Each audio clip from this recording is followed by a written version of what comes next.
Hello everyone and back again with a new video. So friends, आज जो मेरा video का टॉपिक है वो है एक मॉली फिश जो है वो अपनी फ्राइज को क्यों खा लेती है। ये जो टॉपिक है ये एक बहुत ही ज़्यादा इम्पोर्टेंट टॉपिक है जानना, क्योंकि ऐसा बहुत बार होता है हमारी जो फिशेज है बहुत सारा फ्राइज देती है और वो फ्राइज देने के बाद जस्ट अपना ही फ्राइज को वो लोग खा लेती है। इसलिए जानना कि आपकी फिशेज ऐसा क्यों कर रही है या फिर आप अपने फ्राइज को कैसे बचा सकते हैं, ये जानना बहुत ही ज़्यादा इम्पोर्टेंट है। इसलिए अगर आप मेरे चैनल पर न्यू हैं तो प्लीज़ मेरे चैनल को सब्सक्राइब कर लीजिएगा।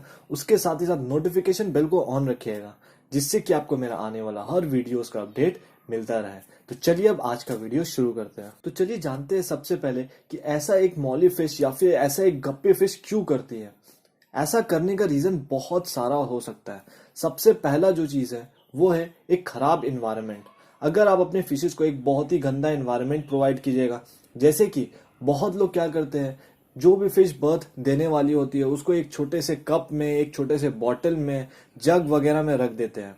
तो ऐसा करने से आपकी जो मॉली फिश है, गप्पी फिश है, बहुत ज़्यादा स्ट्रेस में आ जाती हैं।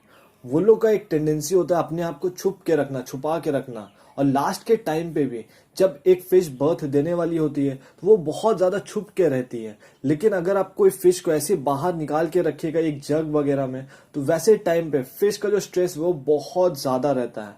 और जब फिश का स्ट्रेस बहुत ज़्यादा रहेगा तो वो जो भी बर्थ वगैरह देगी तो वो सारे अपने फ्राइज को मार देगी या फिर खा लेगी।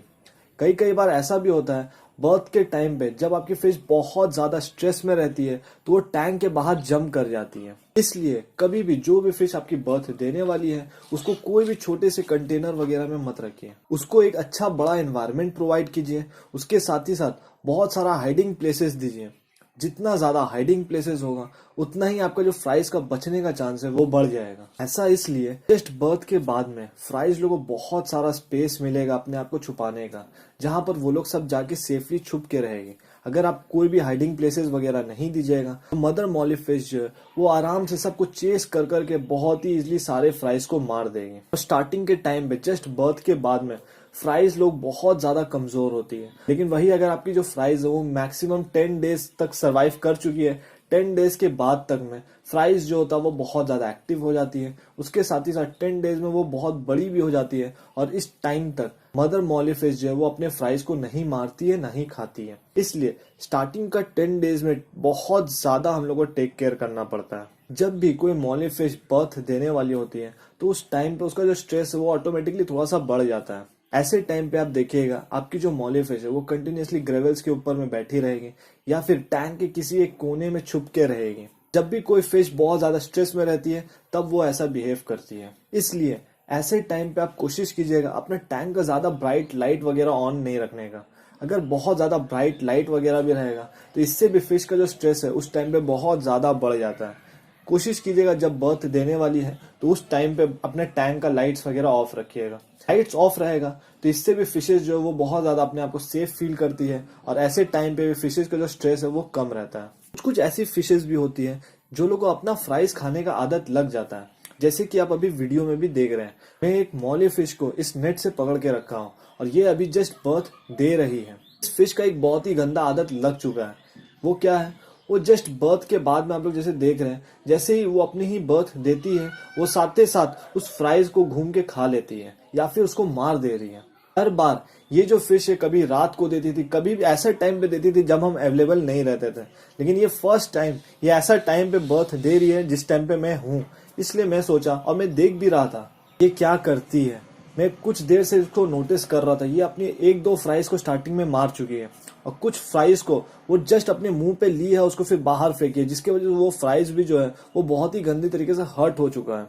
इसलिए ऐसे टाइम पे मैं सोचा इसको जल्द से जल्द नेट से कैच कर लेता हूँ। उसके बाद वो जैसे ही बर्थ दे रही है मैं सारे फ्राइज को वापस टैंक में छोड़ दे रहा हूँ और उसको ऐसी नेट पे पकड़ के रख रहा हूँ। ऐसा करना बहुत ही ज़्यादा इंपॉर्टेंट मेरे लिए है, क्योंकि मेरे लिए ये सारा फ्राइज जो है वो बहुत ज़्यादा इंपॉर्टेंट है। मैं उसको वैसी टैंक में छोड़ नहीं सकता था कि वो सारे फ्राइज को मार दे। 2-3 तक मैं देखा कि 2-3 तक में जब वो फ्राइज को मार दे रही है, मुझे लगा था 1-2 तक खा के वो छोड़ देगी, लेकिन मैं देख रहा हूँ कि ये ऐसा नहीं कर रही है, हर फ्राइज को मार दे रही है, हर्ट पहुंचा रही है। इसलिए मैं इसको अलग से एक नेट में पकड़ लिया हूँ। ये जैसे ही अपना बर्थ दे रही है वो सारे बेबीज को मैं वापस टैंक में रिलीज कर दे रहा हूँ। ये जो प्रोसेस है ये काफ़ी लंबा प्रोसेस है, इसलिए मुझे अभी बहुत टाइम तक ऐसी वेट करना होगा कि जैसे ही अपना सारा फ्राइज को दे दे उसके बाद मैं इस मदर मॉलीफिश को इस टैंक से सेपरेट कर दूं। इससे पहले भी ये जो मेरे फिश है ये बहुत बार बर्थ दी थी, बट उस टाइम पे मुझे सिर्फ और सिर्फ 4 या 5 ही इसका फ्राइज मिला था। लेकिन इस बार आप लोग जैसे देख सकते हैं ये हर 2-2 मिनट के गैप में 2 या 1 फ्राइज को बर्थ दे रही है, और ये अभी तक ऑलमोस्ट 30 फ्राइज को बर्थ दे चुकी है। मेरे गप्पे फिशेस, मॉली फिशेस, ये सारे टॉपिक से रिलेटेड पहले से ही बहुत सारा वीडियोस हैं। सारे वीडियोस को भी आप ज़रूर से देखिएगा, क्योंकि वो सारा वीडियोस भी बहुत ज़्यादा आपके लिए हेल्पफुल साबित हो सकता है। और जाने से पहले अगर आप मेरे चैनल पर न्यू हैं तो प्लीज़ मेरे चैनल को सब्सक्राइब कर लीजिएगा। उसके साथ ही साथ अगर आपको फिश रिलेटेड कुछ भी डाउट है, अगर आपको कोई भी चीज़ जानना है, तो आप मुझे किसी भी टाइम कमेंट कर सकते हैं, और आपको जो मेरा रिप्लाई है वो हमेशा की तरह इंस्टेंटली मिल जाएगा। So thank you everyone for watching my videos, thank you for being with me, और अब हम लोग मिलेंगे जल्द ही मेरे न्यू वीडियो और एक न्यू कंटेंट के साथ।